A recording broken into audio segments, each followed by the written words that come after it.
Twongeye kandi kubasuhuza abashumba beza. Ni Pasteur Absalomo wabasezeranije kubagezaho ijambo ry'Imana rishingiye ku gaciro k'umwana w'intama wa Pasaka. Reka tubashimire gutegera kwanyu no gukunda ijambo ry'Imana kwanyu. Turabona reaction. Rero Imana ikomeze ibaho umugisha, kandi ni nabyo bidukwiye guhora tumedita ijambo ry'Imana. Reka dusome ijambo ry'Imana tudatinze. Kuva ibice 12 niyo texte twaganiriyeho. Uyu munsi turasoma ibice 12 umurongo wa 6 wonyine. Ijambo ry'Imana yavuze ngo muzawurindirize umunsi wa 14 w'uku kwezi, iteraniro ryose ry'Abisiraheli bazawubikire nimugoroba. Amen. Mbere yuko tuganira kuri iki gice dusomye, reka se n'abasubiramo niko umwarimu abikora. Dusubire twibukanye amagambo twaganiriye muri iyi minsi 3. Umunsi wa mbere twavuze hejuru ya Pasaka icarico. Twasanze ari ukunyurwaho, gutambukwa mu rwego rwo gukizwa icago. Icago ntikikugereho kikagutambuka, igihano ntikikugereho kikagutambuka, punition ntikugereho kikagutambuka, kurimbura ntikukugereho kukagutambuka. Niyo pass over. Imana igatambutsa ubwoko bwayo ibihano n'urubanza. Iyi Pasaka rero yisoma neza, uyisoma muri Kuva ibice 12 umurongo wa 43 niho havuga amateka yayo. Cyangwa gutegeka kwa kabiri ibice 16 umurongo wa 2 haravuga amateka yayo. Ikindi twaganiriye kuri rero tukiri muri definition yayo, twaganiriye kuko Pasaka yahuzwaga n'umunsi mukuru w'umuganura, umunsi mukuru w'umusaruro, sikuku ya malimbuko. Zari bisobanurwa y'igituma babihuzaga nuko hari umuganura, hari malimbuko, hari umusaruro twakuye muri Kristo Yesu. Tugomba kwishimira uwo munsi. Bishimiraga n'umusaruro muri Kristo Yesu, harimo gucungurwa kwacu, hakabamwo n'umusaruro. Ibintu nabitindamo, kandi ikigoye cyane nuko abantu batazi umusaruro. Ntibazi umusaruro. Bazi ko bacunguwe, bazi ko bakijwe n'amaraso, ariko ntibazi umusaruro wavuyemo. Ikindi muri Pasaka mbibutsa, hari ibyo bibukaga uyu munsi wa malimbuko, uyu munsi w'umusaruro, uyu munsi wa Pasaka. Bibukaga kubohorwa kwabo, bakibuka kurimbuka kw'imfura za Egiputa, bakibuka uburyo barinzwe ico cago, bakibuka amaraso yasizwe ku miryango no ku bihamambiro no haruguru y'imiryango yabo. Bakibuka umwana w'intama wokeje roti, watazwe ku muriro basangiye. Bakibuka n'uburyo bawuriye bahagaze, bakenyeye, bakwese, bafite inkoni. Ibintu byo bibukaga muri uyu munsi bakomezaga kuziririzwa wa Pasaka. Izo ni ibindi mbaye nk'uwongeraho. Ku gice cya mbere twize tuvuga ngo Pasaka niki. Umunsi wa kabiri twize amaraso y'umwana w'intama ko ari ryo shingiro ry'ubusabane bwacu n'Imana. Tahandi twasabanira n'Imana hatariho kuva kw'amaraso, ntihariho kubabarirwa ibyaha. Kenshi hari inzira nyinshi tunyuramo zo kubabarirwa ibyaha, ariko ziriya zose mu by'ukuri ntabwo ari efficace. Inzira imwe gusa ituma Imana isabana n'umuntu, kandi ibyaha bikababarirwa. Uretse kubabarirwa gusa, bikozwa, bigakurwaho, kuko byavuze ngo uyu mwana w'intama ukuraho ibyaha by'abari mu isi n'amaraso ya Yesu. Hari bimwe dukora twihumuriza. Mu by'ukuri iyo nakoze ibyaha nkagenda kubibwira undi, kuba ari ukugira nyine ngo numve ko nababariwe, ariko umuntu ntababarira. umuntu nawe mbabarirwa n'umuntu icyo namucumuyeho, kuvuga ngo mwaturanire ibyaha byanyu, nkagenda nkakubwira ko nakukoseye kugira ngo mvane ikibambazi icyo cyaha hagati yawe nanje twongere dusabane. Ariko icyaha mu rwego rw'ubusabane n'Imana gikurwaho n'amaraso, kurwaho n'amaraso y'impongano, kurwaho n'amaraso y'igitambo. Aho ngaho tuzahumvikane neza. Nicyo gituma kandi ni Yesu ufite ubwo bushobozi wenyine, nishaka mvuge gutyo, kandi niko Bibiliya ivuga. Yagiye gukiza umuntu aramubwira ngo mwana wanje ibyaha byawe urabibabariwe. Wa muntu bari bazanye mu ngobyi n'ibindi n'ahandi, abantu barivovota, abafarisayo baravuga ngo uyu ninde? Urumva bari bazi ukuri, uwo babarira ibyaha atari Imana yonyine. Yesu arababwira ngo umwana w'umuntu yahawe ubushobozi bwo kubabarira abantu ibyaha. Haleluya! Iyo ni isije nziza cyane. Wowe wenyine niwe tubabarirwamo. Iyi kuri imbabazi cyangwa se iki gice cy'imbabazi nza nkimeditaho cyane cyane cyane. Imbabazi Yesu yaje kwamamaza, aravuga ngo naje kugirira ibisenzegeri neza, kubohora imbohe, ariko ngo naje kwamamaza umwaka w'imbabazi, la grande periode z'imbabazi z'Imana. N'ubu tukiri muri uwo mwaka kuva i Golgota. Haleluya! Nicyo kintu twaganiriye cya kabiri, cyerekana kuko aho dushingira kugira ngo dusabane n'Imana ari amaraso y'umwana w'intama. Umunsi ukurikiraho twaganiriye agakiza kacu, ko gafite agaciro gakomeye no mu minsi yo kubaho kwacu, ko ari intandaro yo guhindura imyaka y'imibereho yacu. Aho ndasetse kuko biragoye cyane kubyumva, kumva ko ngomba kwishiramwo ko navutse umunsi nakizwaga, akaba ari wo munsi mpa agaciro kuruta umunsi mvuka mu nda y'ababyeyi banje. Twagerageje gutanga impamvu zitandukanye aho zigaragaza kurutana kw'iyo minsi. Igice cya gatatu rero twaganiriye ejo bundi, ni amabwiriza ku mwana w'intama.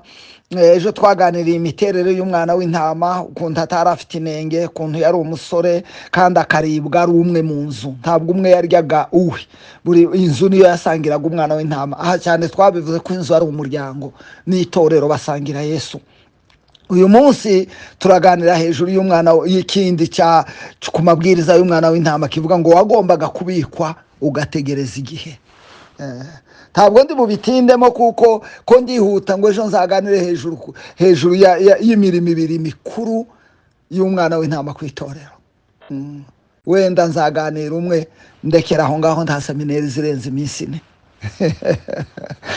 4. Ariko gutekereza umwana w'intama w'Imana ni byiza cyane. Yesu abaha umugisha. Reka rero tuganire ku mwana w'intama wa Pasaka wagombaga kubika ugategereza igihe runaka.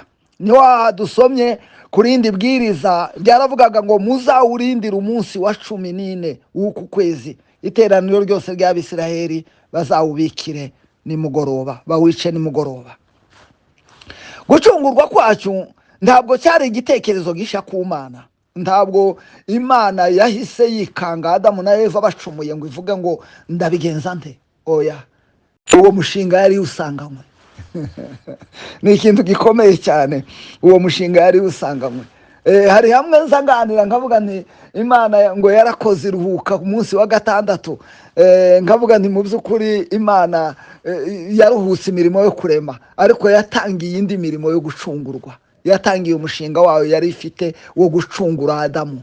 Ntabwo yinjiye muri repo totale, yirepoje kurema, ariko itangira umushinga, kandi yawutangiriye aho muri Edeni. Adamu na Eva bamaze gucumura, ihita ibambura ubushwambagara, ibambika impu, ibereka kuko ifite umushinga wo kuzabambika, wo kuzabiyambikira ubwayo batambaye ibyabo. Ayo n'amagambo akomeye, sinzi niba muyumva. Batiyambitse kuko ntako bayishobora kwiyambika.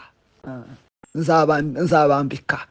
Uwo munsi yahise itanga n'isezerano ibwira Adamu na Eva ngo n'inzoka iravuga ngo nzashira urwango hagati y'urubyaro rwawe, ibwira inzoka ngo n'urw'uyu mugore ngo urubyaro rwawe ruzakomeretsa urubyaro rw'uyu mugore agatsinsino, ngo ariko mu rubyaro rw'uyu mugore hazavamo uzagukandagira umutwe.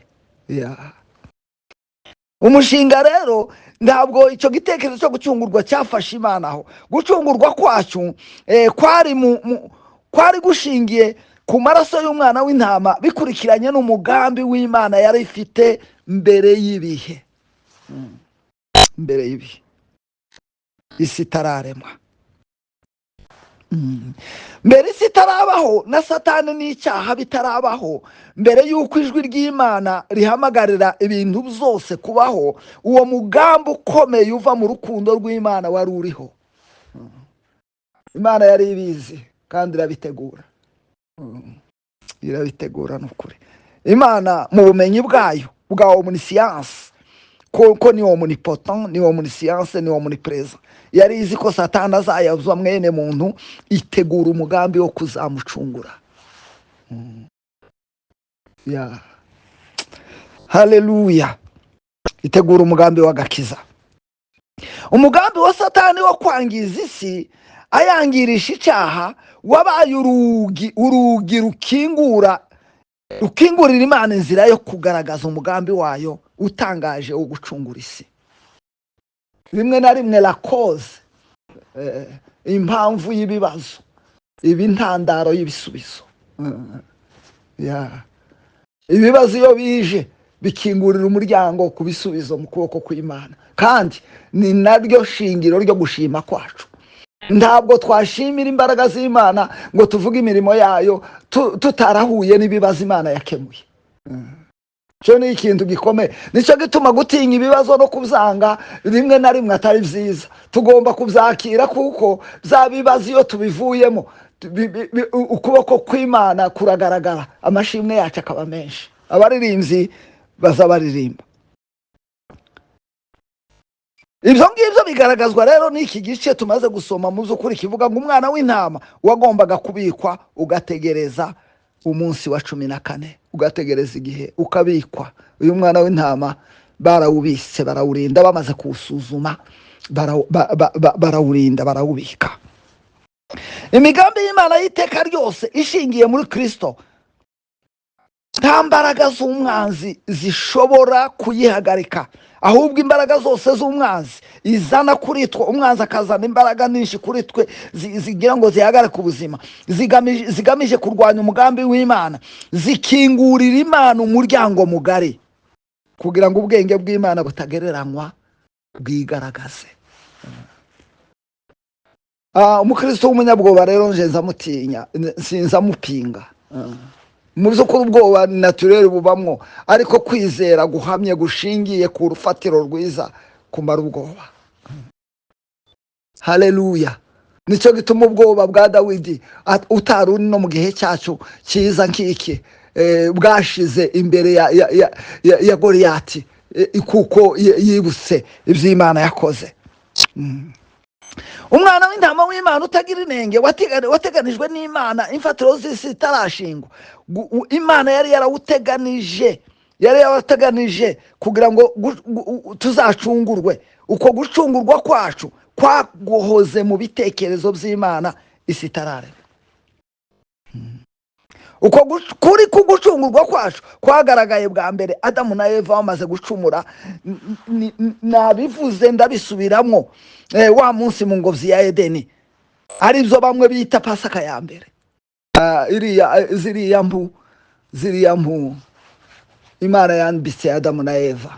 Uyu mubyeyi wacu wambwiye ngo nzavuga amapasaka 8, iriya niyo bita Pasaka ya mbere, ariko nje simbizi bizavugwaho kwinshi n'abakomantateri n'abateoloje. Simbizi hariya bwari ubuhanuzi bwo gucungura, ariko ntibatubwira ko hari amaraso Imana yamennye uriya munsi. Nta maraso Imana yamennye, ntawe Bibiri ivuga ko Imana yafashe inyamaswa irayica. Oya, ivuga gusa ko Imana yabambitse impu, niba yaraziremye, kuko yashoboraga kuvuga impu zikaba. sinzi ibyo ngibyo ni ibintu za connaissance logique yo gushakisha. Ariko hariya niho umugambi w'Imana wo gucungura watangiriye. Uwo mugambi rero imirase yawo ikomeza kugaragara mu gihe cyose cy'amategeko ya Mose, haba mu bitambo cyangwa mu buhanuzi. Ndaza kuvuga mu buhanuzi. Iyo mirase y'ubwiza bw'agakiza kacu imurikira isi yose, ija kumurikira isi yose mu mbaraga zayo zose, ubwo zahosorezwaga muri Kristo Yesu umucunguzi wacu. Nicyo gihe imigambi y'Imana, Yesaya muzukuri yakomeje imigambi y'Imana yo kuducungura yakomeje kugaragara y'agakiza kacu. Iyo mbirebye muri Yesaya biza bintangaza nk'umuhanuzi. Hano twavuze mu gihe cya Edeni no mu gihe cy'amategeko ya Mose no mu gihe cy'ibitambo, iyo yari imirase y'agakiza byasuraga Kristo. Noneho no mu gihe cy'ubuhanuzi, nagera ku buhanuzi nkareba Yesaya nk'umuhanuzi w'agakiza, ariko Yesaya yareretswe. Je mpora mbwira abantu ko kwerekwa kwiza ari ukwerekwa Yesu. Jewe sinza nshaka kwerekwa kundi. Kanseke bizabisetsa iyo mbwira abantu ngo jewe sinza nifuza kwerekwa ibyaha by'abandi, ntacyo byamarira. Nifuza guhishurirwa Yesu. Cyo bikora Imana imbwiye ngo ningende mbwire naka ngo areke ingeso ntagenda, ariko ntacyo byakubaka. Benshi nibyo biza bimwubaka ngo naka ngo yahishuriwe ko naka yakoze icyaha. Icyampo gahishurirwa Yesu. Umvishurirwa rimara ubwoba. Uhishurirwa Yesu nishurirwa rimara ubwoba. Nishurirwa ritanga imbaraga. Nishurirwa rizamura umukristo. Nishurirwa rikuza umwuka. Nishurirwa. Kandi nzabiganira ejo, niwo murimo w'umwuka. Ejo nzaba nkubabwira gakoroze kavuga ko umwuka atari yo mahoro yacu. Ariko umwuka duhishurira ayo mahoro. Niwo murimo w'umwuka, ni ukutwereka Yesu. Ni ukutwereka Yesu. Yesaya rero kamukunda cyane kuko we yabonye Yesu, amubona avuka, aravuga ngo umwara azasama inda. Aramubona aravuga ngo duhaye umwana w'umuhungu, ngo ubutware buzaba ku bitugu bye. Yesaya aramubona abona ni Goligota, aravuga ngo kuri uyu musozi Imana izaharemera amahanga ibirori. Nibyo tuzaganira ejo mu murimo wo kurya uriya mwana w'intama watazwe. Imana izaharemera amahanga ibirori, ngo ibabagira ibibyibushe, kandi ngo izabamimina vino, ngo vino nziza y'umurera. Kandi ngo kuri uyu musozi Imana izahakurira igitwikirizo cy'ubwirabure cyari gitwikiriye amahanga, aricyo cyaha. Kandi ngo kuri uyu musozi Imana izahamirira urupfu bunguri. Haleluya.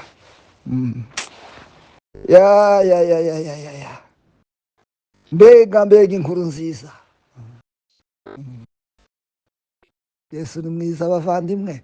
Je nzashimira Imana ko yampamagaye n'ukuri ikamenyesha Yesu. Niba ibyishimo byanje byovuye he iyo ndaza kumenya Yesu?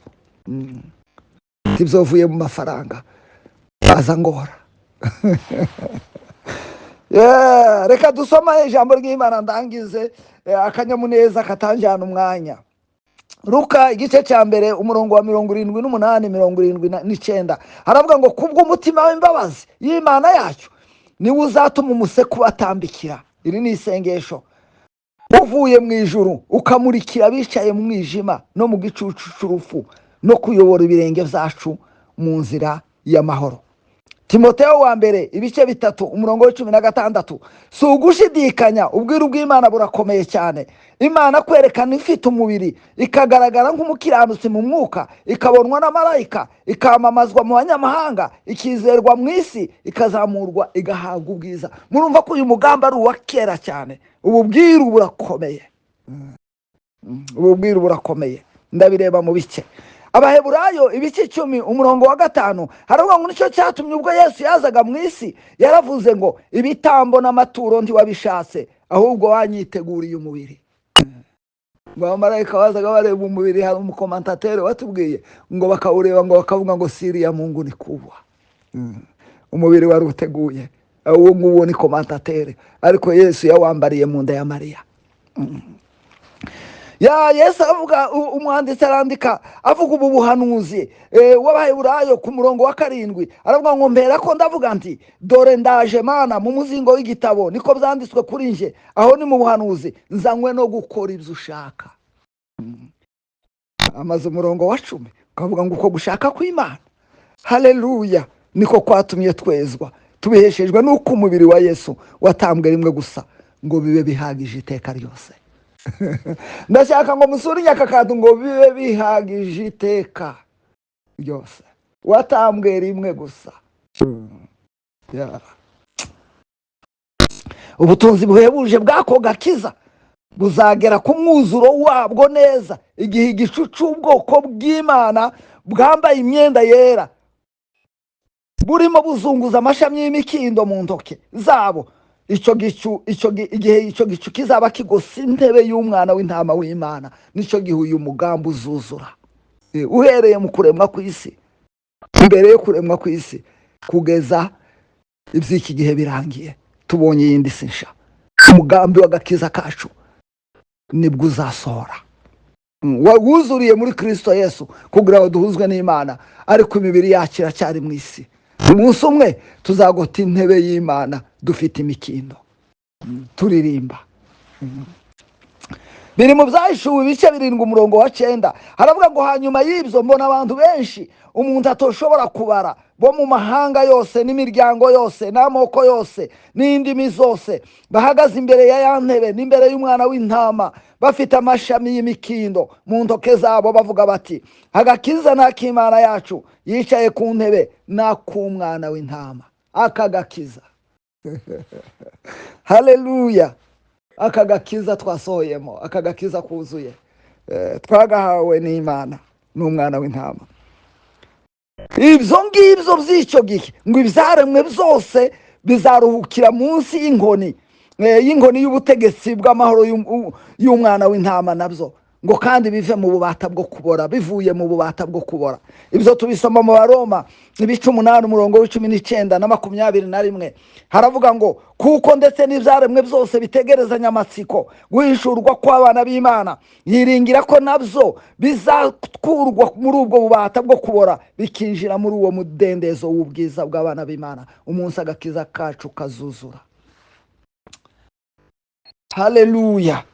Uyu mwana w'intama wafashwe umunsi wa 2 ukabikirwa gutegereza umunsi wa 14 wasuraga Kristo wari waramenywe n'Imana kera kose, uhereye kera kose, akerekanwa ku mperuka y'ibihe.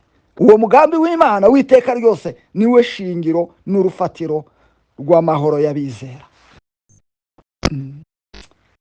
Tuzaza kuganira ku mahoro umunsi w'ejo.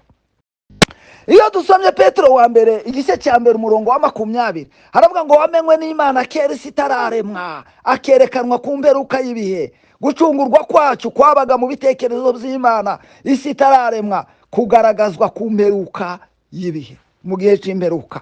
Timoteyo wa 2:1-9 ngiraho ni harya twasomye ngo yaradukijije duhamagara guhamagara kwera itabitewe n'imirimo yacu, ahubwo bitewe nuko yabigambiriye ubwayo kuva kera kubw'ubuntu bwayo twaherewe muri Kristo Yesu uhereye kera kose. Wari ugomba kubikwa, haleluya, ugategereza igihe. Abakolosayi umurongo wa mbere 26, nkunda ko dushingira ku ijambo ry'Imana, haravuga ngo ari ryo bwabwiru bwahishwe uhereye kera kose n'ibihe byose, ariko none bukaba bwarahishuwe buhishurirwa abera b'Imana. Abaefeso 3:9 umurongo wa 11, haravuga ngo njijure bose ngo bamenye uburyo iby'ubwiru bikwiriye kugenda, ngo aribwo bwahishwe n'Imana yaremye byose uhereye kera kose. Umurongo wa 11 haravuga ngo kuko yabigambiriye kera kose muri Kristo Yesu umwami wacu. Abaefeso igice cya mbere umurongo wa 5, Imana yagambiriye kera ko duhinduka abana bayo tubiheshejwe na Yesu Kristo kubw'ineza y'ubushake bwayo.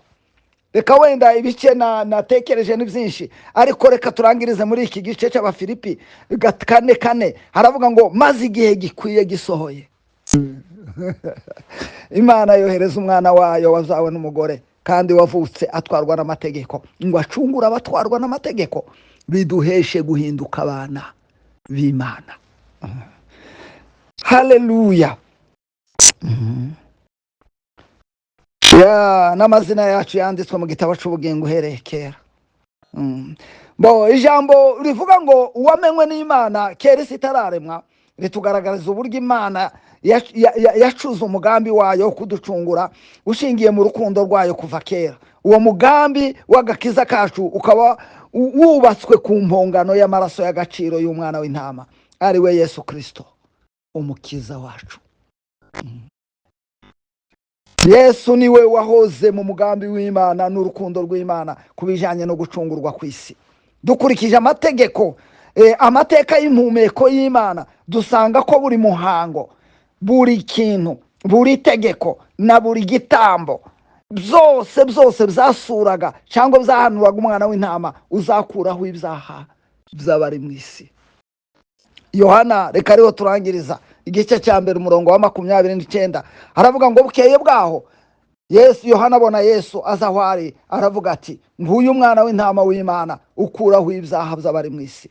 Uwo mwana w'intama wa Pasaka n'ibimukubiyemo byose nibyo bigize igishushanyo mbonera cyo gucungurwa kwacu gikomeye mu byanditswe byera. Uyu mwana w'intama w'Imana wabaye mu ntekerezo z'Imana uhereye kera. Niryo ririya jambo babwiwe ngo mumubikire igihe. Mumubikire igihe. Haleluya. Reka dushime Imana yateguye agakiza kacu isi itararemwa. Kadushimira Imana yadukunze urukundo rutangaje. Iyo ndutekereza ubwenge buransiga. Haleluya. Kandi bituma nkunda Imana kuruta ibindi byose. Nta cyayitsimbura mu bugingo bwanje. Amafaranga ntiyayitsimbura, abavandimwe ntibayitsimbura. Imana yarankunze. Wishura urwo rukundo rw'Imana niryo shingiro ryo kuyikiranukira no kuyitangira no kuyikorera. Aho niho intumwa zashingiye kugira ngo zemere no gupfa, zemere no kubambwa. Ntabwo zashingiye ku mafaranga ntayo zari zifite, ariko zahishuriwe urukundo rw'Imana. Haleluya. Urukundo rw'Imana n'agakiza k'Imana iyo wabishuriwe ibindi byose birikora. Ibyo turwanira tushaka kugira ngo turebe ko twamera duhanyagurika biva mu mbaraga zo guhishurirwa Kristo, biva mu mbaraga zo kumenya. Reka mbabwire, haleluya, kandi mbifurize guhishurwa Kristo. Ndabizi ko mumuzi, ariko mukomeze muzamuke, mukomeze muhishurwe. Ni mugari, ama ekaya akomeza gwe. Haleluya. Kugira ngo tumenye Kristo tugubwe neza, tugira amahoro asendereye. Ejo tuzaganira rero ku imirimo ibiri ikomeye y'umwana w'intama ku itorero rye, umurimo w'amahoro n'umurimo w'ubusabane. Ariko kurya inyama ze zokeje, turya Kristo niho ubusabane bwacu, niyo sahani duhuriraho, niyo muri muntu wese akoramwo. Iyo twateranye, iyo wazanye ibindi bitari we, uba wavanze amateraniro, uba wishe ishingiro ry'ubusabane. Imana ibahe umugisha. Abashumba beza ndabakunda. Nimwakira ijambo ry'Imana. Mwari kumwe na Mudahigwa Absalom.